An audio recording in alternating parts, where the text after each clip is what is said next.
একটা কথা কি ভাই, জীবন নিয়ে কোনো সময় আফসোস করতে নাই। কারণ একটা জিনিস কি, জীবন হইছে ছক্কা খেলার মতো। আমরা যে এই সময় ছক্কা খেলি, তো আমরা কিন্তু ছক্কা খেলি ছয়ের আশা। ছয় কিন্তু সব সময় পড়ে না। পড়ে না মানে সব সময় ছয় উঠে না। যে সময় যেটা উঠে আমরা এই সময় এই পয়েন্টটা দিই, এই সংখ্যাটা দিই, গুড়িরে আগায় নেওয়ার চেষ্টা করি। যেটা আশা করি বা যেটা ভাবি ওটা হয় না। তো জীবনও এরকম। মনে করেন আপনি জানেন সোজা হতে, আপনার শতানে লাড়ি হইলেও মনে করেন উল্টা হতে লই যাবে। জীবন হয়েছে এরকম, বুঝছেন না? জীবন লই আসলে অভিযোগ করাটা ভুল। যেমন জীবন লই যদি আপনি অসন্তুষ্ট থাকেন বা জীবন লই আপনি টানা হিচড়ার মধ্যে থাকেন, আল্লাহ তাআলা মনে করেন আপনি কোন সময় কি করবেন না করবেন। আমি এটা একদমই বিশ্বাস করি যে মহান আল্লাহ পাক আপনি কোন সময় যে কি করবেন না করবেন সব কিছু আল্লাহ তাআলা আগে মানে লেখি রাখছে আর কি। আপনি রিজিকে বলেন বা কিসমতে বলেন, ভাগ্যে বলেন, এই জিনিসগুলা আগে মহান আল্লাহ তাআলা লেখি রাখছে।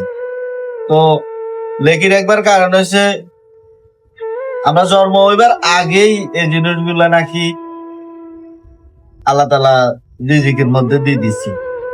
তো যাই হোক, এই কথাগুলো বলার কারণ হচ্ছে এটাই, জীবন যতই কঠিন হোক, সময় যতই খারাপ হোক, মানে আল্লাহর উপরে অসন্তুষ্ট হন যাইত না। আল্লাহর উপরে অসন্তুষ্ট হন যাইত না, যে মানে আল্লাহর নাশকরি হন যাইত না। সবসময় আল্লাহ শুকরিয়া আদায় করতে হবে যে যখন যে অবস্থানে আছি। যেমন আমি যে অবস্থানে আছি, আমার অবস্থানের তো খারাপ অবস্থানেও মানুষ আছে। আবার আপনি যে অবস্থানে আছেন, হয়তো আপনি আমার অবস্থানের চেয়ে অনেকটাই ভালো আছেন, এরকম আর কি। তো জীবন লয় আসলে অভিযোগ করলে ওটাও ভুল, বোকামি। 2 দিনের জীবন, মনে করেন দেখতে যে এই অবস্থানে যাব, আলহামদুলিল্লাহ কই পথ চলতে হবে, এটা তেরোশো ভরসা করি কিংবা হাতি গোয়া দিয়ে লাগবো,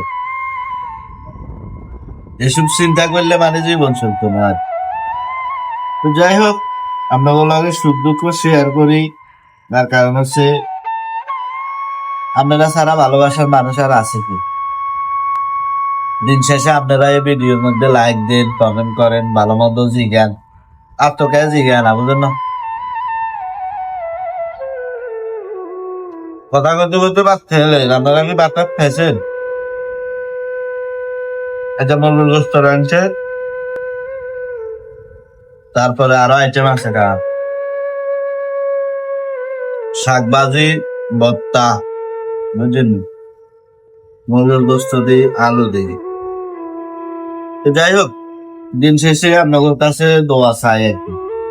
দোয়া করবেন মহান আল্লাহ তাআলা যেন সবকিছু ভালোভাবে রাখে, সুস্থ রাখে। আসলে আপনাকে দোয়া ভালোবাসা ছাড়া আর কিছু চাই না, বুঝলেন। তবে একে দোয়া টোয়া করবেন যাতে আল্লাহ যদি লই যায় হলে সুস্থ সফল ভাবে লই যায়। আর যদি ভালো রাখে, আল্লাহর কাছে একটাই চাওয়া যে আমার মা বাপ থাকা অবস্থায় যাতে ভালো কিছু করতে পারি বা হেতা গোলায় যাতে কিছু করতে পারি, এটাই দোয়া করবে। আসসালামু আলাইকুম, ভালো থাকবেন।